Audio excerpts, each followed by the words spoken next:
Salam, kanalın yeni podkastında hər birinizi yenidən xoş gördük. Bugünkü mövzumuz qadın və fəlsəfədir. Podkastımızın qonağı isə Təbriz Qasımovdur. Xoş gördük Təbriz müəllim. Xoş gördük. Təşəkkür edirəm. Təşəkkür edirəm sizə. Demək, sizin gender bərabərliyi barəsində bir çox çıxışlarınız və podkastlarınız var. Hətta bir dəfə sizin seminarınızda mən iştirak etmişdim.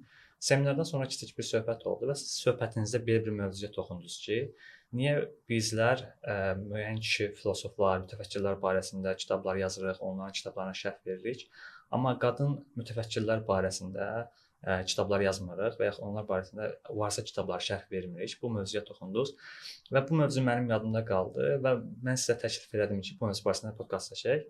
Və ilk sualım bu olacaq ki, niyə bəşər tarixində qadın mütəfəkkirlərin rolu azdır? Buna səbəb nədir? Gözəl, maraqlı sualdır. Mən dediyim məsələ ki, niyə qadın mütəfəkkirlər, filosoflar barədə yazı yazılmır, şərh verilir, o təbii ki, daha çox bizim mühitə aiddir. Xüsusilə bu cəmiyyətə aiddir. Çünki başqa dillərdə, məsələn, ingilis dilində, ərəb dilində, fars dilində və digər dillərdə qadın mütəfəkkirlər, qadın filosoflar, qadınların cəmiyyətdə rolu və s. barədə kifayət qədər əsərlər var.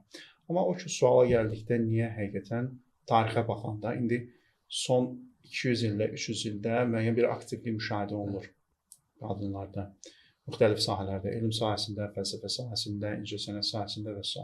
Bu aktivlik müşahidə olunur, amma bu son 200 ilə, 100 ilə aiddir. Ondan qabaq isə uzun bir tarix var, uzun bir dövr var və burada biz o kişilərdə gördüyümüz aktivliyi görə bilmirik. Bunun səbəbi nədir? Burada iki mülahizə var, iki yanaşma var. Bir budur ki, şərait məsələsi var. Ki, qadınlar lazım olan, ehtiyac duyulan şəraitə yiyələnmirlər. Ona görə də təbii olaraq onlar aktivlik göstərə bilmirlər. Çünki tarixə baxanda görürük ki, həyat indi çox aktivdir, çox sürətlidir, indi imkanlar çox genişdir, hər şeyə çıxış asandır. Amma tarixdə o cür olmayıbdır. Siz qədim dövrləri təsəvvür edin. Orada həyat necə primitiv idi, necə sadə idi və imkanlar necə məhdud idi. O dövrdə təbii ki, güc faktoru çox önəmli rol oynayırdı. Yəni kimin gücü var idi? Xüsusilə bu fiziki gücdən də söhbət. Əlbəttə fiziki gücdən burada söhbət gedir. Nəyə görə? Çünki insan nəyisə çıxış əldə edəndə təkcə ağılla mübarizə aparmır, ağlın gücündən istifadə eləmir. Bəzən insan fiziki gücdən də istifadə edir və o fiziki güc onda nə yaradır?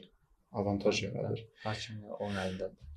Bu, yəni danılmaz bir faktdır. Fiziki gücün avantajı bu danılmaz bir faktdır və tarixə baxanda görürük ki, kişilər bundan məharətlə istifadə ediblər. Ona görə hər zaman cəmiyyətdə aktiv rol oynayıblar. Bəziləri də belə iddia edirlər ki, məsələn, kişinin işi budur zaten. Qadın da işi odur ki, evdə yemək bişirsin, ailəyə, uşağa körpəyə baxsın. Yəni bu yaradılışdan belə olduğunu deyirlər ki, məsələn, qadının yaradılışı odur ki, qadın evə baxsın, ev daxilində müəyyən işlər görsün və kişinin də işi budur ki, döyüşsün, müdafiə eləsin və ya fəlsəfə yaratsın, kitab yazsın. Kişinin işini buna bağlayırlar. Sizcə bu doğrudur, yəni yoxsa biz bu indi yenə deyirəm, tarixin bütün dövrləri eyni olmayıbdır.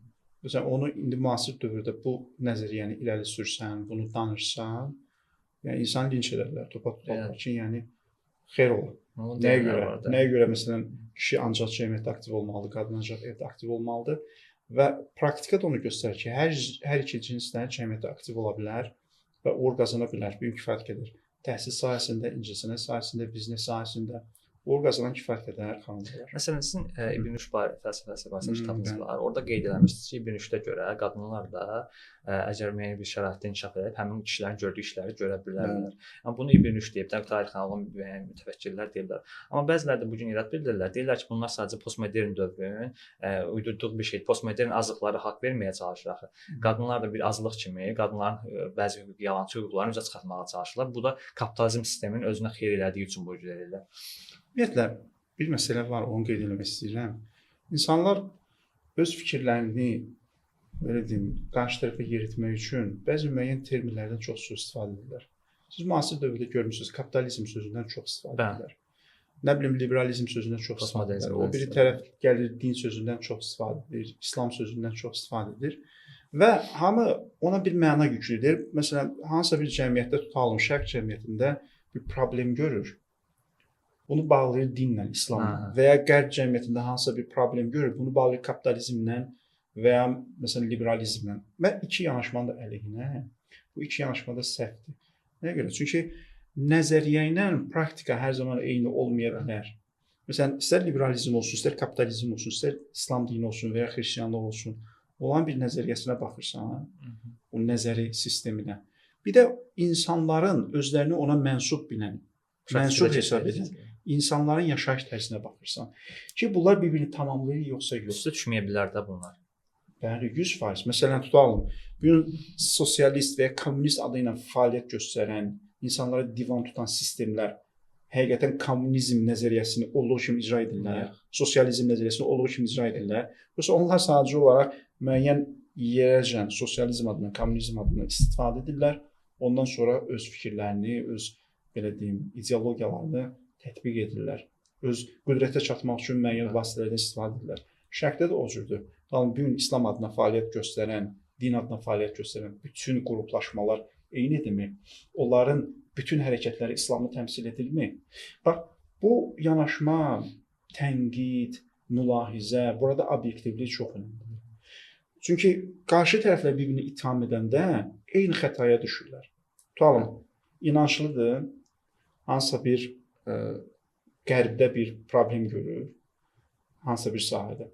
Başlayır hansısa bir sistemi tənqid etmək, liberal sistemi və ya kommunist sistemi, sosialist sistemi və s. Deyir, bax, liberalizm budur, kapitalizm budur. O da eyni problemi şərqdə görəndə, nə Əfqanistanda görəndə, Pakistanda görəndə, hansısa bir İslam ölkəsində görəndə, o da problemi İslama yükləyir. Deyir, bax, İslam budur deyən onlar elədir. Baxın, ikisi də eyni məntiqi səhvə yol verirlər.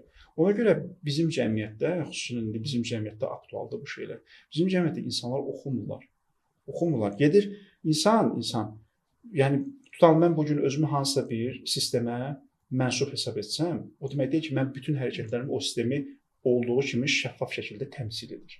Bu bizim çox şeyi mən özümdən edirəm, öz ağlımdan edirəm. O gəlib sistemi oxumaq əvəzinə mənim hərəkətimlə sistemə qiymət verir. İndi sistem barəsində danışdıq, praktikada bunu etiraf eləməliyik ki, həqiqətən də praktikada isə şərq dünyasında, qərb dünyasında qadın mütəfəkkirlərə çox da yer verilməmişdir. Bu praktikada belədir. Yəni nə acı da olsa bunu etiraf eləməliyik ki, biz səhv elədik və yaxud səhv oldu. İndi bunun nəzəri cəhətinə baxaq ki, praktikada olmadı. Bəs nəzərdə, İslam nəzərində, yəni buna necə baxılır qadın el öyrənməsi? Deməli, mən burada tarixi şərait məsələsinə xüsusi yer vermək istəyirəm. Nəyə görə? Baxın, gəlin sizə başqa bir arqument deyim. Tarix boyu nə qədər qaradərili mütəfəkkir tanıyırsınız? Demək olar ki, bəlkə tanımıram. Nə deməkdir bu? Yəni qaradərilər ağlı yoxdur. Elə çıxmır. Yəni bu isə yanlış məntiqdir. Yanlış məntiqdir, amma tarix boyu çox ciddi mütəfəkkirlər, çox ciddi aydınlar olub ki, məsələn, Renessans dövrünün aydınları, məsələn Kant kimi, bu insanlar irqçi olublar, rasist olublar. Və bu insanlar deyiblər ki, ümumiyyətlə qaradərili insanların Kant deyib. Bəli, Kant deyibdi və Kantın əleyhinə yazılmış çox ciddi əsərlər var bugünkü. Kantı rasizmdə və ya feministlərin ilə desək seksizmdən itham ediblər. Çünki Kantın həm qaradərilər barəsində, həm qadınlar barəsində rəyi var. Məsələn, Aristoteldə görmək olur qadınlar barəsində dediklər ki, qadınlar qullarla bir tutur. Hətta Konfutsiyada da belə bu düşüncəni görmək olur. Var. İndi mən bu əks arqumenti nə görə gətirdim? Baxın, nə qədər mütəfəkkir, filosof, orta əsrlərdə tarixə yön verən, qədim dövrlərdə tarixə yön verən qaradərli kişi tanıyırsınız?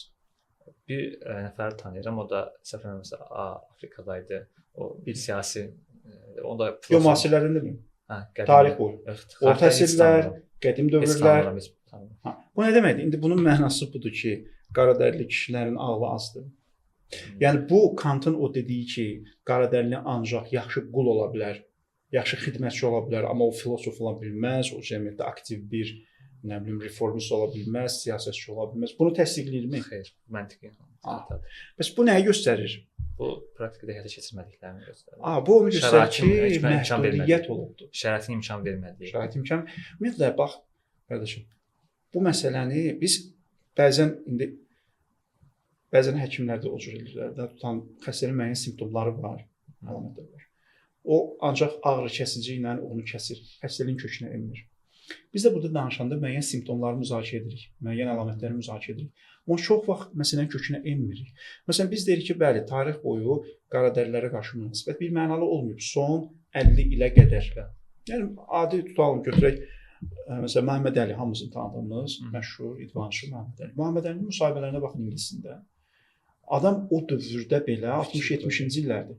Adam o dövrdə gəlir o müsahibənin özündə o qaradəriliyə qarşı sən münasibəti görürsən. Tutalım.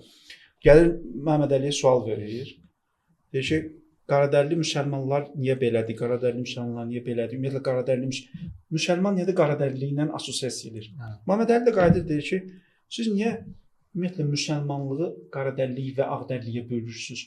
Məsələn deyir, heç xristianlıqda bu var, qaradərili xristian, ağdərili xristian. Yahudilikdə bu var və ateistdə qaradərili ateist, ağdərili ateist yoxdur. Niyə məhz İslam'a gələndə qaradərili müsəlman, ağdərili müsəlman? Yəni tarix boyu qaradərili insan bunun həyatında bu ciddi məhdudiyyətlər olubdur. İndi biz müzakirə edirik ki, hə, insanların onlara qarşı münasibəti belə idi, sərt idi, normal deyildi, məhdudiyyətlər var idi. Bunlar gözəl öz yerində. Amma məsələnin kökünə biz getmirik. Bu fikrin özü necə formalaşıb? Yəni necə olub ki, niyə qadınlara və qaradərlilərə var? Ümumiyyətlə bu kökü hardan çıxıb görəsən ki, insanlarda qaradərli insanlara qarşı allergiya var. Bir çox mənfi, neqativ münasibət var və insanlar onları mental cəhətdən geri hesab edir. Hətta üzr istəyirəm, Avropada və Amerika cizgi filmlərində o vaxt köhnə filmlər var idi. Baxanda orada görürük qaradərliləri necə meymun kimi qələmə verirdilər. Hətta cizgi filmlərdə bu özü də bir təbliğatın bir növüdür. Və dediyim kimi bu, yəni o cizgi filmlərdə ortaya çıxan bir şey deyil. Bu tarixin bir davamıdır, uzantısı, düzdür. Dediyim kimi, yəni bu gün bu problem demək olar ki, həll olunub. Demək olar ki, baxmayaraq ki, bunun müəyyən izləri hələ də görünür. Yəni rasist insanlar var, o heç, amma demək olar ki, dünya səviyyəsində bu gün bu həll olunub. Niyə? Çünki biz siyasətdə də, incəsənətdə də, elmdə də, hər sahədə qaradərli insanların necə uğurla çıxış elədiyini görürük və müasir təcrübə onu göstərir ki, ha, sən demə problem qaradərlinin zehniyyətində deyilmiş. Bizim zehniyyətimizdəymiş, bizim ona yanaşmamızdaymış, bizim ön yarğılarımızdaymış ki, qaradərli insanı nəyə bənzədirik? Görünüş olaraq, məsələn, meymuna bənzədir. Deyir, hə, bu geridir. Niyə? Çünki formaya baxıb qiymət verir. Görsən, formaya baxıb qiymət verir. Ona əsasən bizdən fərqlidirsə demək bir irqin barəsində mühakimə yürüdür və bir irqin bütün imkanlarını məhdudlaşdırır. Bəs buna səbəb nə oldu? Yəni tarixən bu səbəb, təməl səbəb nə deyə bilərik ki, bu belə oldu? Onu dəqiq bilmirik. Məsələ aslındadır ki, əlimizdə dəqiq faktlar yoxdur ki, bu nə zaman harda ortaya çıxırdı. Ehtimallar verə bilərik. İndi bu məsələni mən niyə görə qeyd etdim? Baxın, eyni problem qadınlar barədə var. Bax, siz qeyd etdiniz Aristotel barədə, Platon barədə, orta əsrlərdə Schopenhauer. Əksər filosoflar düşünüblər ki, qadınların təfəkkürü geridədir, qulluq dərəcədə də hətta. Ona görə. Amma burada çox maraqlı bir məsələ var. Həqiqətən qadın zəkası kişi zəkasından geridirmi? Bax, bunu müzakirə etmək lazımdır. Bizə göstərir ki, yəni elə deyil. Praktikada onu göstərir. Ümumiyyətlə nəyi müzakirə etmək lazımdır? Zəka və cinsiyyət arasındakı rabitəni əlaqə. Ümumiyyətlə zəka ilə cinsiyyət arasında rabitə, əlaqə var yoxsa yoxdur? Çünki biz desək ki, əgər zəka ilə cinsiyyət arasında rabitə var, o zaman bu məsələ hardasa müzakirə oluna bilər. Belə deyirlər də, bir arqumentasiya gətirirlər ki, məsələn, kişilər gözəlliyi vəsf eləməyə daha çox xoşlayırlar. Bunlar sadəcə gözəldirlər, sakit, yəni onlar vəsf olmağı xoşlayırlar. Yox, onu məsələn tutalım, bunun riyaziyyətlə nə əlaqəsi var? Riyaziyyətlə bu da məntiqi xətadır da. Sadəcə bu söz oyunudur. Söz oyunudur, səfsətədir. Dedim ki, bunu məsələn tutalım, adam oturur, bir düstur həll edir. Riyaziyyatda, iqtisadiyyatda, həndisədə. Bunun məsələn nə əlaqəsi var? 2 + 2 = 4. Düzdür. Bunun gözəlliyi ilə, qadın olmaqla, kişi olmaqla nə əlaqəsi var? Və ya deyir, qadınlar emosional varlıqdır. Bunun bu düsturu həll etməklə nə əlaqəsi var? Bir nəfərin olmaq bəs ki, bunun iddiasını çürütsün. Bəli. Və belə də bir arqument qeyd edirlər ki, hə, ola bilər 1 nəfər, 2 nəfər ola bilər. İstisnalar qanunu pozulmaz. Amma çoxluq nədir? Çoxluq kişilər. Axı çoxluğu müzakirə edəndə tarixi şəraitdə nəzərə almaq lazımdır. Qaradərlilər məsələsinə gəlir. Qaradərlilər məsələsi mən ona görə xüsusi vurğuladım ki, heç kim bu günəcən çıxıb demir ki, tarix boyu qaradərlilərin heç bir elmdə, fəlsəfədə, incəsənətdə aktivliyi olmayıb. Deməli, qaradərililər, istər kişi olsun, istər qadın olsun, onlar mental cəhətdən, əqli cəhətdən ağdərlilərdən nədirlər? qeyridirlər. Hətta bu qadınlar barəsində deyənlər belə həmişə deməzlər. Necə? Qara dərilər məsəl üçün deyirlər Bəli, onu demək qara dərilər barəsində heç vaxt deməzlər. Heç vaxt demirlər, niyə çox xeyirlənmir axı? Onda gərək nə etsin? Rasizmdə ittiham edirlər. Onda gərək nə? Rasizmdə ittiham edirlər ondan əlavə. Onda gərək nə etsin? Kişiləri də iki yerə bölsün. Deyəndə ki, məsələn, kişilər qadınlardan zəka cəhətdən üstündür, hansı kişilər? Qara dərli yoxsa ağ dərli də bir bölgü aparmaq lazımdır. Ona eləyə bilməz deyən, ümumiyyətlə bəzən bu mövzu ağlına gəlmir. Bəlkə də bu birinci dəfədir ki, bu mövzu burada müzakirə olunur. Bu arqument birinci dəfədir bəlkə burada müzakirə olunur. Hərçənd ki, mən seminarlarda, gender bərabər seminarlarda bu məsələyə üstörtülü toxunmuşdum. Aynı ona görə burada nə müzakirə etmək lazımdır? Həqiqət, məsələn, mən bir də Facebookda paylaşmışdım. Tarix boyu bilirsiniz, qadınların ümumiyyətlə təhsil üçün təhsil qadınlar üçün problem olubdur. Və mən podkastların birində dedim, ilk feminist qadınlar, bunların əsas tələbi nə idi? Tələblərindən biri də təhsil hüququ idi. Çünki orta əsrlərdə təhsil hamı üçün əlçatan deyildi. Hamı üçün əlçatan deyildi, qadın üçün də ümumiyyətlə əlçatan deyildi və qadında da təhsil alan qadınları elə bir təhsil sahəsində məhdudlaşdırmışlar.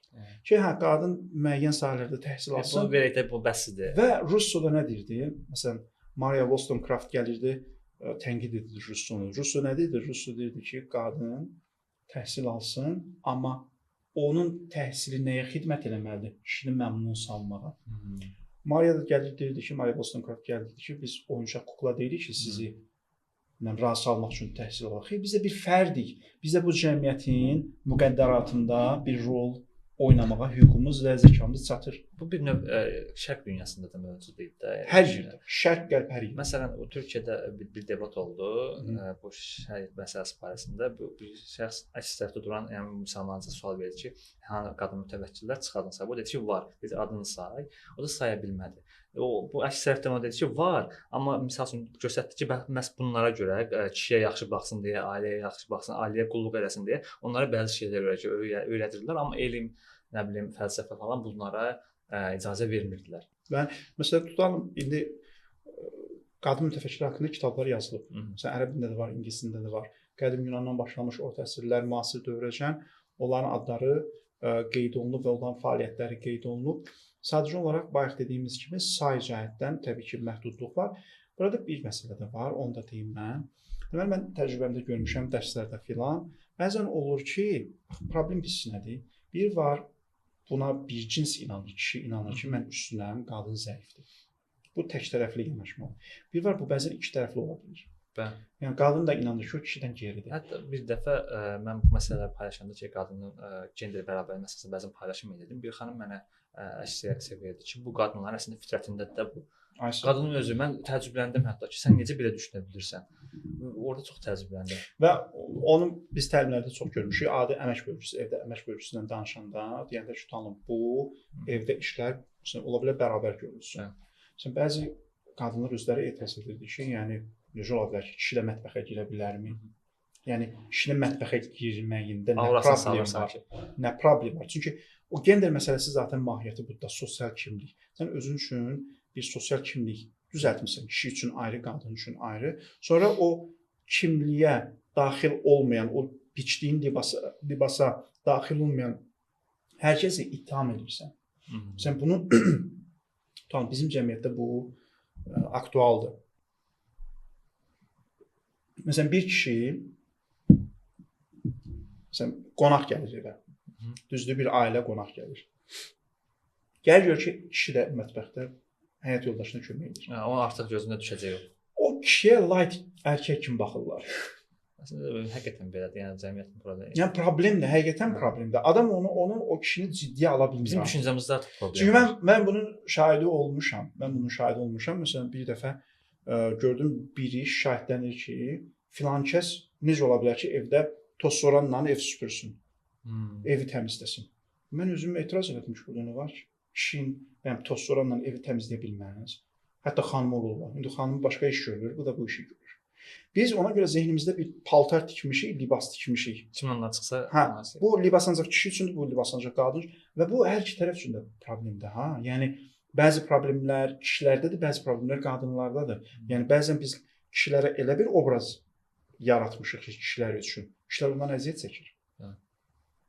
Ona görə Azərbaycan kimi yerlərdə ailə münasibətlərində bu ciddi fəsad doğurur.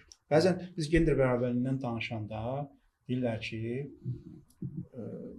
bu konsepsiyanın mahiyyəti ümumiyyətlə ailəni dağıtmaqdır. Mən də izah etməyə çalışıram ki, qardaşım, bir də konsepsiyaya bax da zəhmət olmasa.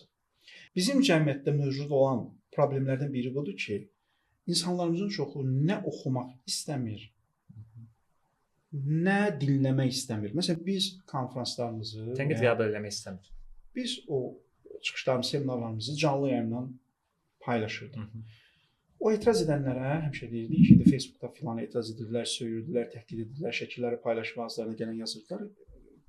Yəni bu çox görmüşük bunu. Onlara deyirdik ki, və ya hətta xahiş belə edirdik ki, zəhmət olmasa bir dəfə bizim canlı yayıma baxın. Zəhmət olmasa bir dəfə baxın. Adamlar elə şey tənqid edirlər ki, bizim barəmizdə. O şey bizim özümüz tənqid edirdik. Məsələn, bir dəfə biri mənə dedi, yadımdadır. Biri mənə dedi ki, "Dedi qardaş, eşitmişəm sən deyirsən ki, bəs qadın kişi kimi istədiyi kimi icazəsiz evdən çıxa bilər." Mən dedim, mən bunu deməmişəm. Mən bunu tənqid eləmişəm. Mən bunu tənqid eləmişəm ki, bəli, mən bunu tənqid eləmişəm ki, nəinki qadın evdən çıxanda, hətta kişi də evdən çıxanda məlumat verməlidir ki, mən gedirəm, filan yerə gedirəm, fəhmən yerə gedirəm. Bunu deyəndə kişinin kişiliyindən bir şey əskilmir. Əksinə o nədir? Nəzakət qaydasıdır. Qarşı tərəfə hörmətdir. Yəni mən səni sayıram, mən səni adam yerinə qoyuram, mən səni insan olaraq görürəm. Ona görə sənə məlumat verirəm. Birdən başıma nəsə gələr və ya birdən sənin başına nəsə gələr, məlumat verməyə bir yer olsun. Biləsən ki, mən hardayam. İndi bunu nə demək istəyirəm? Nə demək istəyirəm burada? Biz danışırıq, tənqid edirik. Adam qulaq asmır. Və gedir hardasa eşidir ki, eşidirsən filan kəs belə şey danışır. Onu da biz danışmamışıq. Gəlir İraq bilir, etiraz edir. Bu çox önyargılı insanlardır. Çox ciddi problemdir. Bizim cəmiyyətdə xüsusilə bizim kimi cəmiyyətlərdə bu geniş yayılıbdır. Hətta bir dəfə biz qrup yoldaşlarımızla falan belə bu məsələ barəsində mübahisə elədik. Mən ümumiyyətlə siz dediyinizi demək istədim. Çünki ümumiyyətlə yəni əgər bir kişi xanımına hörmət edirsə, yəni vaxtında evə gələr və yaxud gələ bilməsə də onu xəbərdar edir ki, bəzi problemlər oldu, gələ bilmədi. Və məni tamam səhv anladılar. Elə bildilər mən deyirəm ki, qadınlar evdən çölə çıxa bilməz. Qadınlar müəyyən vaxt mən başladım onun üstünə təqsir eləməyə, sərt yanaşmağa. Bu problem hətta bizim yəni düşüncəmizə necə hopub bilmirəm. Bu təkcə bizdə belədir, yoxsa başqa ölkələrdə fərqlidir? Başqa ölkələri indi mən təcrübə etməmişəm, bilmirəm. Amma bizim kimi ölkələrdə, məsələn, ən az indi Azərbaycan mediasına baxırıq, Türk mediasına baxırıq, görürük ki, bu ciddi problemdir. Adi siz bunu nədə görə bilərsiniz? Məsələn, indi səhifələr var, düzdür? Böyük səhifələr var, paylaşımlar edirlər və insanlar rəy bölümündə aktiv rəy yazırlar. Məsələn, adam bir söz deyir. Bir söz. Məsələn, tutaq, mən bir dənə misal çəkeyim. Deməli, təqribən 2 il bundan qabaq bir nəfər danışırdı. Deməli, adamın ünvanı nə idi? Seks patoloq. Bir qardaş idi, ünvanı seks patoloq. Deməli, heç kim bunu danışana qulaq asmır. Hamı girir söyür rəydə. Sən bizim cəmiyyətə əxlaqsızlığı təbliğ edirsən. Sən uşaqlara nəysə pis şeylər təbliğ edirsən. Mən də girdim, baxdım, görüm bu qardaş nə danışır. Girdim, gördüm ki, o qədər yaxşı danışır. Deyir ki, uşaqlarınıza bu həddi buluq yaşlarında, yeniyetmə yaşlarında telefon, internet zat çox verməyin. Çünki bunlar məsələn şüuraltı olaraq təsir edir və lazımsız saytlara tez oyana bilərlər, lazımsız saytlara girə bilərlər və bu onları təhsil həyatından uzaqlaşdıra bilər. Onlara izah edin, başa salın ki, bu yaşda dərsə fokuslansına bilirlər. Görün ki, o adam yaxşı söz danışır. Prosta ünvan nədir? Ünvan bunların sözündə feminizm ayağına gələn kimi ancaq açıq-saçıqlıq, əxlaqsızlıq, gender bərabərliyi gələn kimi o həmin məsələ gəlir. Problem nədir? Problem. Mən indi onu deyim, bunu da deyim də. Bizdə problem təmsilçilik məsələsidir. Bizdə feminizmə o qədər adiyyətsiz insanlar təbliğ edir, o qədər lüzumsuz insanlar təbliğ edir ki, insanlarda feminizmə qarşı bir qıcıq yaranır. Dediyim kimi, burada iki tərəfli bir negativ təsir var. Bir negativ təsir budur ki, bu feminizmi adiyyətsiz olmayan insanlar təbliğ edir və ancaq 18+ şeylər danışırlar. Budur problem. Məsələn, əgər bizim cəmiyyətdə o kök, fundament düzgün qoyulsaydı, yəni feminizmlə danışanlar, məsələn, ailə dəyərlərinə hörmət qoyan insanlar olsaydı, normal təhsilli insanlar olsaydı, əxlaqi normalara, etik normalara yerində riayət edən insanlar olsaydı, feminizm barədə bu qədər əks reaksiya doğmazdı. Bu insanların adiyyəti olmayan insanların adiyyəti olmayan mövzuları belə deyək, aktiv şəkildə dilə gətirməsi insanlarda qıcıq yaratdı. Bu bir problemdir. İkinci problem də bayaq dediyim problem. İnsan gedir, məsələn, feminizm oxumur. Kitabdan oxumur. İnsan neyini? Kimi görür, ona baxır. Necə ki, mən bir dəfə bunun şahidi oldum. Cənubi Koreyadan bir nəfərlə danışırdım, müəllim idi. Mən ona sual verdim ki, sizin ölkədə müxtəlif məsələləri müzakirə edilir, söhbət dinə çatdı. Sual verdim ki, sizin ölkədə hansı din populyardır? O mənə dedi ki, bizim ölkədə birinci Buddizm populyardır, sonra xristianlıq, axırda da İslam. İslam ən axırdadır. Dedi, Buddizm çünki maraqlı söhbətlər edirlər, insanları yaxşı işlərə, xeyir işlərə təşviq edirlər, axirətdən danışırlar və s. İnsan rahatlaşır. Dedim, yaxşı, niyə İslam axırdadır? Niyə İslamın, belə deyim, imici çox pis formadadır? Dedi, çünki bizdə mətbuatda ancaq IŞİD-in hərəkətləri, törətdiyi cinayətlər təbliğ edilir. İslam yazında bəzi şeylər çıxır. Baxın, siz indi o insanlara neçəsinə izah edə bilərsiniz ki, İslam bu deyil? Və ya siz bizimkilərin neçəsinə izah edə bilərsiniz ki, qərb o deyil? Biz görsən, adam tutalım, hansısa bir hərəkət, məsələn, indi bunu da deyim də icazənizlə. Deməli, məsələn, qərbdə hansısa bir insan bir nalayiq hərəkət edir. Məsələn, tutur, Quranı yandırır, məsələn, deyir. Bilir, qərb mədəniyyəti, bax budur. Ondan da pisini şərq eləyəndə, heç kim şərq mədəniyyəti budur demir, ha. Deyir, filan kəs, filan ölkədə filan hərəkəti törətdi. Qardaşım, eyni adamsan, eyni hərəkətdir, düzdür? Sən, necə oldu ki, bu adam qərbdə bunu eləyəndə oldu qərb mədəniyyəti, şərqdə ondan da pisini eləyəndə və ya ona bərabər bir iş görəndə bu şərq mədəniyyəti olmadı. Hansısa bir şəxsin, hansısa bir şəxsin olmaz ondan. Bu obyektivlik deyil. Burada bir sinə var, təəssübkeşlik var. Burada bu görünür ki, bu adam özünü və ideologiyasını müdafiə etməyə çalışır və hər vəchlə, hər yolla istəyir ki, qarşı tərəfi sustursun. Bu obyektiv yanaşma deyil. Obyektiv yanaşma olmayanda iş müdafiəyə keçəndə orada inkişaf yoxdur. Evet. Çünki hədəf yoxdur ki, biz problemi həll edək, irəliləyək. Orada nə var ancaq? Özümü müdafiə edim və s. Belə deyil də, bu İslam misal seçdik, Koreyada İslam, Koreyada deyəcəksən, Koreyada İslam. Cənubi Koreyada İslam. Yəni bu həmin gender bərabərliyi məsələsində indi biz çıxaq deyək ki, İslam əslində onlar dediyi kimi deyil, eşit deyil, o deyil. Çünki əksəriyyət onu təbliğ edir deyə. Və biz də bir iki nəfər çıxıb onu deyəndə deyirlər ki, sən başqa İslam gətirmək istəyirsən. Sən əslində İslam gətirmək istəmirsən, sən sekulyar İslam gətirmək istəyirsən, amma bizi tənqid edirlər. Və sən səmimi İslam deyilsən. Sən səmimi İslam deyilsən. Çünki sənin təbliğ etdiyin İslam səmimi İslam deyil, səmimi İslam olardı. Biz onlara nə deyirik? Deyirik, yox qardaş, indi bunu da deyim. Deməli, bizdə Azərbaycanda İslamofobiya çox yüksək səviyyədə mövcuddur. Yəni bəlkə də dünyada Azərbaycan ən irəlidə olan ölkələrdən biridir. Baxmayaraq ki, ümumiyyətlə bura müsəlman ölkəsi hesab olunur. Yəni qanun olaraq yox, hüquqi müstəvidə yox. Özü müsəlman hesab edənlər belə İslamdan. Adətən nə olaraq da, yəni müsəlman ölkəsi hesab olunur. Burada İslamofobiya məsələn Avropadan da çoxdur. Rusiyadan çoxdur. Bir vaxtlar kommunizmin, nə bilim, ateizmin mənbəyi olan Rusiyadan belə burada İslamofobiya çoxdur. Bizdə məsələn rəylərdə mən görürəm də insanlar İslama qarşı çox pis tənqid edirlər. İslamı çox pis tənqid edirlər, söyürlər, təhqir edirlər və s. İnançlılar dostlarımız, mömin dostlarımız girirlər, yazırlar ki, inanmırsan hörmət elə. Sən ona hörmət edirsən. Sən ona hörmət edirsənmi? Bu bir. Çünki sən də onu tənqid edirsən, söyürsən. Sən də onu söyürsən, ateistə söyürsən, nə bilim, xristiyana söyürsən. Onlar heç. Sən öz müsəlman qardaşına bəzən söyürsən. Yəni, tutalım biz gender bərabərliyindən danışanda biz nə qədər söyən oldu? Hətta çox asandır. Bir müsəlman asanlıqla kafir deyə bilir. Yəni bizdə tutalım, mən bir dəfə statusda yazdım Facebookda. Dedim, qardaşım, sən yazırsan ateistə ki, inanmırsan hörmət elə, sən hörmət edirsən. 10 dənə status paylaşır, 8-i o biri məzhəbi məsxərə edir. Sən hansı haqla, hüquqla... Mən şey deyə bilərəm, amma sən mənə deyə bilərəm. Ümumiyyətlə, sən hansı səlahiyyətə sahibsən ki, gedib bir ateistə deyəsən ki, inanmırsan hörmət elə. Sən özün hörmət eləyən deyilsən. Sən nə vaxt hörmət elədin özün müsəlman qardaş? Sən özün öz qardaşına, müsəlman qardaşına hörmət eləməyəndən sonra ateistsən niyə hörmət eləsin? Sənin qardaşına niyə hörmət eləsin? Adam deməz ki, sən özün özünə hörmət eləmirsən, mən niyə hörmət edirəm? Və ya məndən ki hörmət tələb edirsən, sən niyə hörmət eləmirsən? Bizdə belə bir şey var.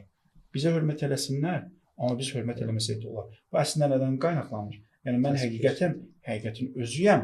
Ona görə hamı mənə hörmət eləməlidir. Mərkəzçilik var. Bəli. Mən mərkəzdə dayanmışam. Bu çəkin buradan kənara çıxsa artıq o qeyri-həqiqi tənqid eləmək lazımdır. Təhqir eləmək lazımdır. Bu cür düşüncə yanır. Və qadına münasibətdə də biz bunu görürük. İndi mövzumuz qadından gəldi, düzdür? Bayaq dedik, qadın zəkası ilə cinsiyyəti nə etmək lazımdır? Burada müzakirə etmək lazımdır ki, ümumiyyətlə cinsiyyətlə zəka arasında bağlılıq var yoxsa yox? Çünki zəka metafizik bir həqiqətdir, ruhi bir həqiqətdir, mənəvi bir şeydir. Ruhun cinsi var, onu düşünmək lazımdır. Fiziki şeylər, onlar tamam fərqli şeylərdir. Mənim müşahidə etdiyim ən ciddi problemlərdən biri nədir? Cinslə manipulyasiya eləmək. Cinslə manipulyasiya eləmək. Adam gəlir statistika qoyur sən qabağına, deyir, bax, hər sahədə ən üstünlük kişilərdir. Düzdür? Bunun məqsədi nədir? O cins üzərindən manipulyasiya eləmək. Yəni nə? Yəni kişi listə birinci yerdədir. Deməli biz hamımız, məntiqi xəta burada da. Deməli biz hamımız qadınlardan nəyi? Üstünlük. Fərz edək ki, listə birinci yerdə kişidir. Amma bu kişinin listə birinci yerdə olması, məsələn, şahmatda, fəlsəfədə, riyaziyyatda fərq yoxdur, istənilən sahədə. Birinci yerdə kişidir. Amma o X adlı kişinin listə birinci yerdə olması o deməkdir ki, sən də bütün qadınlardan üstünsən. Zəka cəhətdən, nə bilim, bacarıq cəhətdən, hər cəhətdən. Onun üstünlüyü sənə bunu deməyə əsas vermir ki, hamımız üstünlük. Burada manipulyasiya var. Niyə? Çünki adam travması var. Adam tutalım, ali təhsili yoxdur, savadı yoxdur, dil bilmir, bacarığı yoxdur. İki kəlmə yan-yana qoyub danışa bilmir. Qarşısında isə bir ali təhsilli xanım var. Nə bilim, Harvardda oxuyub. Sən onu bir tuta bilərsən. Princetonda oxuyub, nə bilim, Oxfordda oxuyub. 5 dənə dil bilir. Nə biznesmendir. Cəmiyyətdə xeyri var. Cəmiyyətdə xeyri var. Və bu adam indi fərdi olaraq, individual olaraq onunla mübarizə apara bilməz. Yəni ona öz üstünlüyünü necə keçirsin? Sən mənə tabe olmalısan deyə bilməzsən. Yox, ümumiyyətlə ona üstünlüyünü necə keçirsin? Necə deyə bilər ki, mən sənin üstünəm? Sual verəcək. Nə cəhətdən üstünsən? Savadın, ağlın, dil biliyin, səviyyə. Hansı cəhətdən üstün? Bu burada nə edir? Məcbur. Deyir, yox, bax, bizim cins üstündür. Görsən manipulyasiyanı? Manipulyasiyanı görsən? Ha, bu olmaz. Ona görə mən həmişə bunu deyirəm, başqa podkastlarda da demişəm. Biz cinslər arası mübarizədən çox fərdlərin müzakirəsinə fokuslanmalıyıq. Yəni bu işdə fərd olaraq sən üstünsən yoxsa o.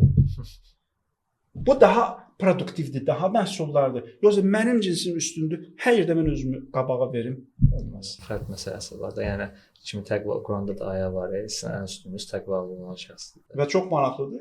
İndi Qurandan çox qəşəng istifadə edirdiniz. Quranın bəzi ayələrində görürük ki, Quran hətta bəzi xanımları kişilərə nümunə göstərir. Deyir ki, onlarda kişilər üçün nümunə var. İndi nə cəhətdən nümunə var? Məsələn, ayənin kontekstinə baxanda orada mübarizə cəhətdən, zülmə qarşı mübarizə cəhətdən. Çünki tutalım Fironun xanımıdır. Allah bunu müsəlmanlara, bütün kişilərə nümunə göstərir. Niyə? Çünki adam Firon kimi bir avtoritetə qarşı çıxdı. Cəmiyyət kişilər qarşı çıxa bilmirdi, bu qarşı çıxdı. Adamlar var ki, Fironun gözünə girmək üçün nələr edirdilər? Nə qətliamlar törədirdilər, nə cinayətlərə əl atırdılar. Yəni istər cəsarət olsun, istər zəka olsun, istər savad olsun. Bunlar cinsdən asılı deyil bu bir. İkincisi də ki, cins kontekstində müzakirə olunmalıdır. Bunlar fərd müzakirə olunmalıdır. Belə bir şey deyim. Yəni tarixi mən bir ara araşdırma apardım. Tarixdə qadın mütəfəkkirlər barəsində. Məsələn, bir neçə dəfə mütəfəkkir tapdım. Hipatiya adlı bir hanım tapdım və yaxud klinik okulun məktəbində olan bəzi xanımlar var idi və bunların taleyinə baxdım. Ümumiyyətlə əksər orta əsrlərdə və ya qədimdə olan qadın mütəfəkkirlərin taleyinə baxanda hamısı cəmiyyət tərəfindən dışlanıblar. Bəli, kənarlaşdırılıblar. Məsələn, hətta Einsteynin xanımı haqqında da hətta kitab da yazıblar ki, Einsteynin xanımı riyaziyyatı Einsteyndən pis bilmirdi və Einsteynin nəzəriyyələrinin ortaya çıxmasında onun da rolu vardı. Sadəcə olaraq o xanım sonra evləndilər, uşaq dünyaya gəldi və o qadın evə həbs olundu və adı İttibatdır. Halbuki potensial olaraq Einstein-dən də heç də geri qalmırdı. Yəni belə faktlar var. Həqiqətən tutalım mən görmüşəm bəzi xanımlar var ki, məsələn, imtahanlarda çox yüksək bal toplayıblar, çox yaxşı bacarıqları var, savadları var, amma hətta xaricdə təhsil almaqda imkanlar var, amma tutalım qadın olduğu üçün məhdudiyyət var. Deyirsən, qadınsan. Sən bizdə qardaşım bu məsələni deyim. Bizdə günahkar qalıb kənarda başqaları onun əvəzini ödəyir. Məsələn, tutalım indi mən o qız bir dəfə danışdı mənə, dedi ki, mən təhsil ala bilərəm xaricdə, amma ala bilmirəm, çünki valideynim qoymur ki, sən qızsan, sən tək başına hara gedəsən. Mən o valideyni hardasa başa düşürəm. Narahat olur ki, kimlərsə buna qarşı xoşagəlməz hərəkətlər eləyər, başına oynayacaqlar və s. Burada məsələ nədir? Təhlükə mənbəyi kimdir? Kişi. Bu, məsələn, qadın tək başına gedər, başına nəsə gələr, o narahat deyil ki, birdən qadınlar onun başına nəsə gətirir, kişilər başına nəsə gətirir. Bizdə problem budur. Deyirlər ki, gecə saat 12-dən sonra çölə çıxmasan qadın emir. Sən kişilər edir də, kişilər üzündən çıxmır da yazır. O hərdən bəziləri belə çox bərbəzəkli sözlər deyir. Hər bir qadın onu qoruyacaq güclü kişi axtarır. Kimdən qoruyacaq? Qadınlardan, kişilərdən. Belə bir şey deyim. Mən bir mifdə oxumuşdum. Qədim Yunan mifi səhvlərimsə, Zevs gəlir bir xanımla məcbur əlaqəyə girir və bunu Zevsi və ya başqa tanrı da ola bilər, yəni qatışdıra bilərəm. Zevsi cəzalandırmırlar. Həmin xanımı cəzalandırıb yer altına məhkum edirlər. Bu hətta qədim Yunan mifindən o var idi. O mifdə, o cəmiyyətdəki təhdid şuurun nəticəsidir. Hələ də o qalır. Bu yaxınlarda bir video çıxdı. Üzr istəyirəm, o qız uşağıdır, balaca uşağı və böyük kişi. Və o yorumlara girib baxırsan, deyirlər ki, onun özündə var imiş ki, bu belə edir. Hələ də o şuur. Lap fərzidir ki, onun özündə var. Lap fərzidir ki, onun özündə. Lap fərzidir ki, indi bu qızın, bu xanımın ayağı sürüşkəndir. Sən nə olub? Sən niyə bu işə? Çünki tələbat olmadıqca tələb. Hə. Çünki indi cəmiyyət o qədər pozulub ki, bu şeylə fərq edən insanlar var. Aydındır. Burada indi bayaq onu demək istəyirdim ki, cinayətkar qalır kənarda, cinayət qurbanı bu artıq tənqid atəşinə məruz qalır. Qardaşım, burada cinayətkarı tərbiyə etmək lazımdır. Cinayəti törədəni tərbiyə və ya potensial cinayətkarı tərbiyə etmək lazımdır ki, sən ümumiyyətlə qarşıdan gələn bir qadına və ya münasibətdə olduğun qadına, iş mühitində olsun, küçədə olsun və s. münasibətdəsən düzdür. Sən buna necə yanaşmalısan, necə münasibət qurmalısan? Sən bunun namusu, bunun məsələn iffəti ki, bizim cəmiyyətdə bu dəyərlər önəmlidir. Sən buna necə yüngül yanaşa bilərsən və öz belə deyim, heyvani hisslərini doydurmaq üçün necə bunları görməsindən gələ bilərsən? Məsələn, niyə bu gün bir xanımız, oğlan rahat çıxıb gedə bilər də təhsil almağa xaricdə? Bu gün niyə əksər xanımlarımız rahat gedib təhsil ala bilmir xaricdə? Kimin üzündən, kim səbəb olur buna? Qorxu. Qorxu ki, birdən hansısa bu qadının fitrətində, yaradışında deyir ki, bu tək gedə bilməz. Yəni bu demək bunu çəkindirən nəsə olmalıdır. Var və real faktlar da var. Məsələn, o vaxtı yadımdadır, bəlkə indi siz yəqin ki onu görmüsünüz ya görməmisiniz bilmirəm. Türkiyədə bir səhv etmirəmsə İtaliyalı xanım idi. O dünya turuna çıxmışdı. Türkiyədən gəlib keçəndə bir KAMAZ şoförü tərəfindən zorlanmışdı və zorlanıb öldürülmüşdü. Məsələn, belə faktlar var və ya Hindistanda bu hadisə də olmuşdu. Kişinin gözünün qabağında xanımı zorlamışdılar. Yəni, belə hadisələr, belə faktlar insanları narahat edir. Amma biz problemi yenə nədə görürük? Qadında görürük və qadının, çünki indi bu hələ indi mühafizə orqanları var, dünyada hüquq var filan, bu işlər görənlər cəzalandırılır. Siz qədim dövrləri təsəvvür edin. Ki, ümumiyyətlə hüquq mühafizə orqanları yox idi, cəmiyyətlər çox primitiv idi və bir qəbilə dururdu, o bir qəbiləyə hücum edirdi, xanımlarını əsir aparırdı, kəniz aparırdı. Yəni, belə dövrdə bir qadın necə karyera qursun, bir qadın necə cəmiyyətə çıxsın, necə inteqrasiya eləsin? Brazillər onu, necə Hipatiyanı qısasından sürtdülər, tikə-tikə doğradılar. İndi İslama qayıtmaq istəyirəm. İslam mövzusunda bu müftilik məsələsi var. Müftiyid və ya müfti fətva verən əksəriyyət kişilərdir. Nəzər baxımından İslamın nəzəri nədir ki, İslamda nədir ki, qadın müfti ola bilərmi, fətva verə bilərmi? Yəni bu alimlərin və yaxud İslam baxışı buna nədir? Bizdə ənənəvi yanaşma belədir ki, mən ənənəvi yanaşma deyirəm. Ənənəvi yanaşma belədir ki, qadın müfti ola bilməz, fətva verə bilməz, mərci təqlid ola bilməz. Arqumentə baxın. Arqument. Qadın əgər cəmiyyətə çıxsa, o cəmiyyətdə şiddətə məruz qala bilər, həm kişilər tərəfindən müəyyən təzyiqlərə məruz qala bilər. Məsələn, tutalım biz kişilərin həyatında görürük ki, bunlar həqiqəti təbliğ edəndə müəyyən hücumlara məruz qalırlar, bəzən öldürülürlər və s. və ilaxır. Qadın o şeyə məruz qalmasın deyə qadın fətva verməz. Mən bu arqumentdən razı deyiləm. Nəyə görə? İndi təbii ki, bunu Quran-Kərimdən çıxarış edənlər də var və hədislərdən ki, Quran-Kərimdə biz baxanda görürük ki, Allah orada kişiləri misal çəkir və s. O tərəfinə girmək istəmirəm. Mən sırf bu məsələni danışmaq istəyirəm ki, həqiqətən bu şey bir qadının müfti olmasına manidir yoxsa yox. Deməli, bizdə təsəvvür belədir ki, sən müftisənsə, mütləq cəmiyyətin arasına çıxacaqsan, orada təzyiqlərə məruz qalacaqsan, mütləq orada sənə daşqalaq eləyəcəklər və s. Və məsələn, övlad tərbiyəsi məsələsində burada önə çəkənlər var ki, qadın müfti olacaqsa bu bütün günü get-gəl olacaq, sual verənlər, ziyarətçilər belə bu övladına nə vaxt darsın, ərinə nə vaxt darsın və s. belə arqumentlər var. Burada iki məsələni qeyd etməsən. Birinci məsələ budur ki, qadın müfti olsun ancaq qadınlar üçün. Belə bir şey mümkündür. Hətta qadınlar üçün müfti olması daha yaxşıdır. Niyə deyirəm? Çünki mən də razıyam bu fikrinizlə. Çünki qadınların bəzi məsələlər var ki, onu kişilər başa düşməz. Çünki şəriət elə bir şeydir ki, bəzi məsələlər praktikada yaşamalısan ki, onu tam anlaya biləsən. Və kişilər bunu yaşaya bilmədikləri üçün qadınlar tam anlaya bilməz. Burada xanımların lap tam anlasa da nəticədə qadın üçün müfti olması. Yəni bir qadın, məsələn, həkim məsələsində biz deyirik ki, qadın həkimlər də olsun ki, bu qadın pasiyentlər getsin qadın həkimlərin yanında müalicəsində, kişi həkimin yanında müalicə almaqdansa qadın həkim. İndi bu qadınlar da öz hökmlərini gəlib kişidən soruşmaqdansa, getsin qadından soruşsun. Burada sən zəka cəhətdən məhdudiyyət görürsənmi? Yox, heç bir məhdudiyyət yoxdur. Qadın da müştəhid ola bilər. Necə ki, qadınlara bir imkan vermirlər ki, qadınlar üçün müfti olsun. Ümumiyyətlə müasirdə qadın müştəhidlər də var, qadın filosoflar da var, təfsir yazan qadınlar da var. Bu belə ola bilər. Gözəl. İkinci məsələ. Bəyəm indi müştəhidlər hamısı cəmiyyət içərisindədir? Yox. Hamısı bir dövrdə heç kim məcbur nəyəsə. Yox, ümumiyyətlə məruz qalmır. Kim bütün günü küçədə müştəhidi görür ki? Müftini görür ki? Müftini bu dəqiqə görmək, ziyarət etmək özü yəni çətin prosesdir, bir prosedurdur. Sən müəyyən xüsusən də o məşhur müştəhidlər əvvəlcədən neçə gün qabaqdan, bəzən neçə ay qabaqdan vaxt almalısan, görüşə getməlisən və s. Nə qədər yanında mühafizəçisi var və s. və s. Ona görə burada bir şiddət, bir daşqalaq. İndi qədim dövrdə təsəvvür oluna bilərdi. Amma indiki dövrdə elə təhlükə yoxdur. İkinci bir məsələ, ailə, uşaq tərbiyə məsələsi. Bizdə təsəvvür belədir ki, müştəhid, qadın müştəhid elə 20-25 yaşında müştəhid olacaq.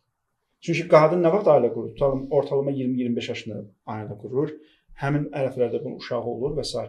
Qardaşım, müctəhid adətən neçə yaşında olur? 60-70 yaşında. Bu 60-70 yaşında qadın hansı uşağa baxacaq, hansı ərəb. Ona görə nə ziyanı var ki, qadın da 70 yaşında, 60 yaşında. Çünki 70 yaşından sonra müştəhid olanlarımız varmı? Var. İndi bu qadın da 70 yaşından sonra müştəhid olsun. Nə ziyanı var? O belə deyək də, İslamda elm oxumaq, öyrənmək vacibdir. Hər bir kəsə vacib. Hər bir kəsə vacib. Sən bu xanımlardan kənara tuta bilərsən. Yox, burada məsələ qadınların təhsilinin maneəsini törətməkdir. Burada məsələ qadının müfti çünki sosial bir necə deyim, 60-70 yaşında yəni həm məsələdə. Hadi sən 60-70 yaşında uşaq yetişdirmirsən ki. Sən 60-70 yaşında, indi eləsi var 70 yaşında əri də yoxdur. Və eləsi var ki, ümumiyyətlə evlənmir. Və evlənib cavan yaşından dul qaldı. Sən buna necə deyə bilərsən ki, sən bir də arqument gətirsən, öz zehnində bir ailə modeli qurmusan, o ailədə məsələn hər zaman uşaq aktualdır, ər aktualdır, xidmət aktualdır, ev işləri aktualdır. Qardaş, bəyəm müştəhid kişi bütün işləri özü görür. Bazarlığı özü eləyir. İndi biz deyirik ki, məsələn, çöl işlərini kişi görməlidir. Düzdür, bazarlığa getməlidir, nə bilim, evin bütün tədarükü. Müştəhid kişilər hamısı ev işlərini görürlər. Yox, bütün gün otururlar şeydən, öz ofislərində elmi araşdırmalar aparırlar, gələnləri qəbul. Hansı müştəhid get bazarda soğan, kartof alır. İndi necə oldu? Kişiyə gələndə belə şeylər yoxdur, amma qadına gələndə o saat ya uşaq bəhanələr çıxır oradan. Ona görə biraz obyektiv olmaq lazımdır, biraz praktik olmaq lazımdır, biraz real yanaşmaq lazımdır hadisələrə. Zehnində sən bir şey qurmursan, onun əsasında sən hökm çıxarırsan. Çıxa bilmir təəssüf. İndi mövzumuzun axırına yavaş-yavaş yaxınlaşırıq. Belə bir şey deyək ki, Azərbaycanda yaşayırıq və necə edə bilərik ki, Azərbaycanda artıq qadın mütəfəkkirlər hələ də var. Sadəcə yəni bu düşüncələr hələ də var da yəni bizdə. Buradan necə çıxa bilərik qadın mütəfəkkirlərin inkişaf eləməsi üçün nə etmək lazımdır? Bax, bunu demək istəyirəm. Əməl, yəni praktika buradan başlayır, zehindən başlayır. Sən birinci bu şeyləri beynində həll eləməlisən. Beynin çünki necədirsən, necə fəaliyyət göstərirsən, necə düşünürsən, sənin həyat tərzində o cürdür. Məsələn, bir insan pessimistdirsə, o həyata pessimist yanaşacaq. Bütün hərəkətləri, bütün davranışları, bütün proqramlarda pessimizm üzərində qurulacaq. Bir insan nikbindirsə, optimistdirsə, o proqramlarda o cür olacaq, davranışları o cür olacaq. Dostluq münasibətləri, ailə münasibətləri, insanlarla münasibəti o cür olacaq. Düşüncə də problemdir. Düşüncəni düzəltsə, yəni bu məsələ öz yerinə oturacaq. Ona görə bayaq bu məsələni dedim. İnam məsələsi. Ən təhlükəli şeylərdən biri də inanmaqdır. Yanlış olana inanmaqdır. Bu gün bizim cəmiyyətdə demək olar ki, bəzi əksər qadınlar buna inanırlar ki, bunlar zəka cəhətdən, bacarıq cəhətdən kişidən geridirlər. Nə qədər ki, buna inanmısan, sən heç nə deyə bilməzsən. Çünki sən hər zaman özünü ikinci cins olaraq görəcəksən. Sən nə etməlisən? İnanmalısan ki, xeyr, kişilik və qadınlıq, dişilik və erkəklik bu fizioloji bir məsələdir. Bunun zəka ilə əlaqəsi yoxdur. Çünki zəka məsələsi ruhani bir məsələdir, ruhi bir məsələdir, abstrakt bir məsələdir. Zəka cinsimizdən asılı deyil. Bəli, zəkaya təsir edən hallar var, faktorlar var. Məsələn, genetika bunlardan biridir. Bu danılmaz bir faktdır. Bizim genetikamız o kişi qadın fərqi yoxdur. O kişi qadın fərqi yoxdur. Bəli. Məsələn, tutan bir kişi uşaq evində böyüyübsə, xüsusən orada travmatik bir mühitdə böyüyübsə, bu o bütün həyatına təsir edəcək.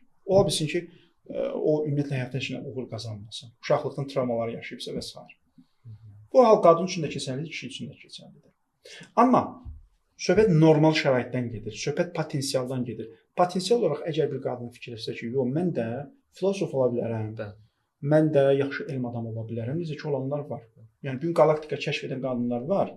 Bizim çoban otaran, üzr istəyirəm bu ifadəyə görə, bizim çoban otaran deyir ki, mən ondan üstünəm.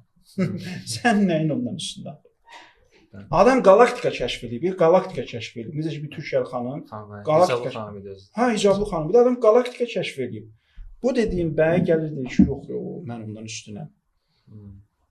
Bu toksik mühitdə və bu toksik təbliğatların aktiv getdiyi mühitdə əgər o biri cinsdə inansa ki, həqiqətən mən ikinci cinsəm, o heç vaxt olmayacaq.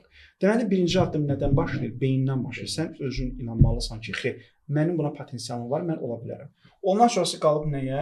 Sənin proqramına.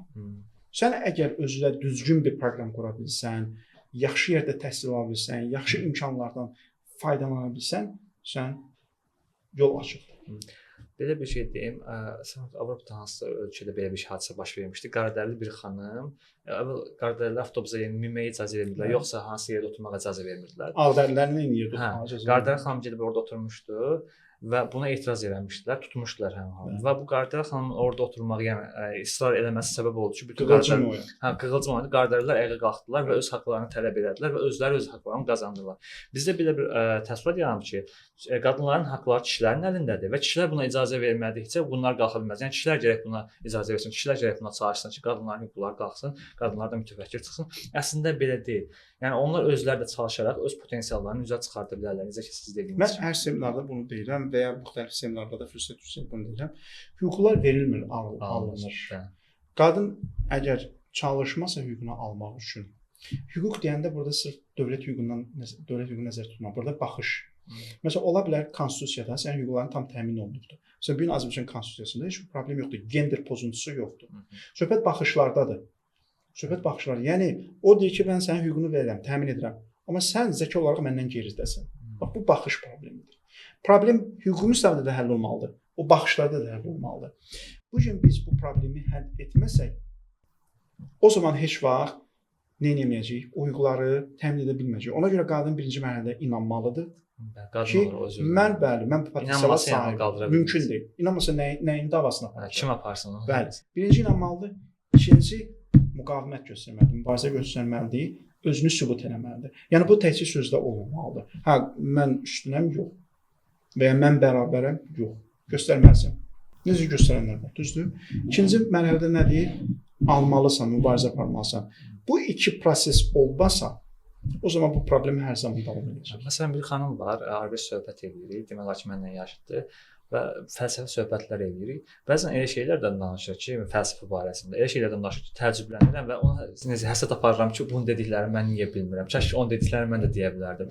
Və bu sübutdur ki, yəni bunlardan həqiqətən də ola bilər. Yəni öz potensiallarını üzə çıxardırlar. Və həm xanım istəyir, çalışır ki, potensialını üzə çıxarsın və yəni bilirəm ki, o da çıxardacaq. Yəni istəyirəm ki, bu cəmiyyət olaraq, cəm olaraq hər kəsdə olsun. Məsələn, kənddə bir dəfə mən iki xanımın arasından keçdim. Bizdə belə bir anlayış var ki, dedilər ki, geri qayıt. Dedim niyə? Dedilər ki, iki arvadın yanından keçəndə evdə qalsın. Belə bir düşüncə olduqca yəni çətin ki, Elə şeylər çoxdur. Məsələn, biz seminarlara gedəndə bəzi bölgələrə orada çox qəribə adət-ənənələr var. Məsələn, bir qadın və ya hətta kişi öz atasının, qaynatasının, qaynanasının anasının yanında uşağını qucağına ala bilməz. Və ya bir dəfə bizim seminara bir xanım qoşulmuşdu, dövlət qulluqçusuydu. O dedi ki, biz 4 bacıydıq, atamız həmişə bizi kəndə aparırdı.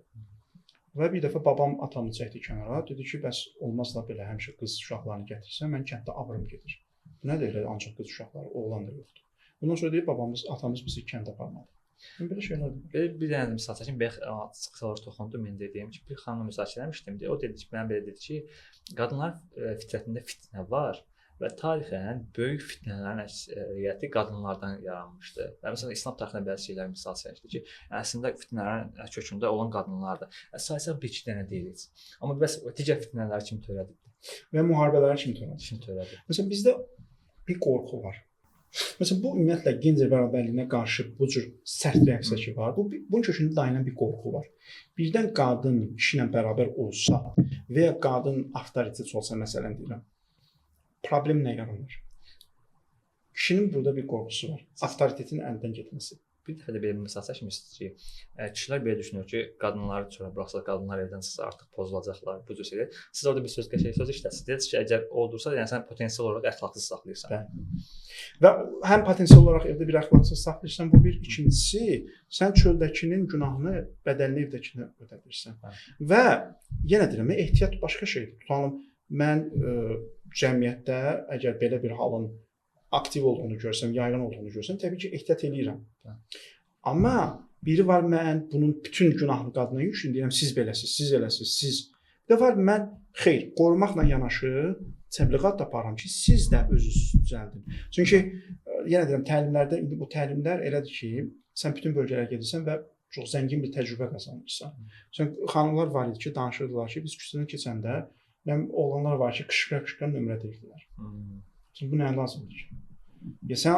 Ya adam balası kimi gəldinə ki, tamam, ay xanım, mən sənə tanış olmaq istəyirəm. O sənə desə ki, hə, mən də olmaq istəyirəm, tanış ol. Ya desə ki, olmaq istəyirəm, uzaqlaş. Bu qışqıra-qışqıra nömrə vermək nə deməkdir? Bu əslində nədir? Bu əslində odur ki, oğlan da eləyə bilər. Hə də, yəni bizdə bu şeyə fəxr kimi baxırlar. Fəxr kimi baxırlar ki, sən qaqan getdi 2 dənə qıza sataşdı oradan. Oradan 3 dənə qızdan nömrə aldı. Bir arasında biri deyirlər. Bir insan təsəvvür edin ki, hansısa bir qızdan nömrə almağı ilə fəxr edir. Bu əslində mental cəhətdən və ya mentalitet cəhətdən o bir çöküşün göstəricisidir. Sən nə ilə fəxr edirsən? Yəni insan ona uğur gətirmək, özünü gətirən, isbat etməyə çalışır. Ən əsas mətləb budur. Bu adamın özünə şəxsiyyət qazandıracaq heç nə yoxdur. Onunla özünə şəxsiyyət qazandırır. Və ya məsələn o vaxtı mən görürdüm, məsələn məktəbdə bəzi qaqaşlar var idi. Bunlar nə ilə fəxr edirdilər? Sumka, çanta gətirməməklə. Bir dənə dəftərləri olurdu, bütün fənləri ora yazırdılar.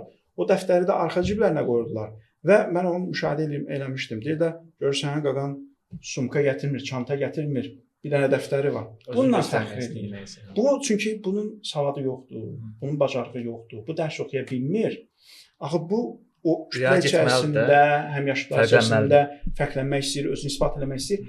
Nə ilə özünü isbatlamağa çalışır? Çanta gətirməməklə. Bax belə şeylər çoxdur bizim cəmiyyətdə təəssüf. Danışacağız çox şey var, amma ümid edirəm ki, belə kifayətdir. Vaxtımız var. Sizə təşəkkür edirəm. Mən təşəkkür edirəm. Çox sağ olun. İnşallah podkastlarınız uğurlu olsun. İzlədiyiniz üçün təşəkkür edirəm. Növbəti podkastlarda görüşənədək sağ olun, salamat qalın.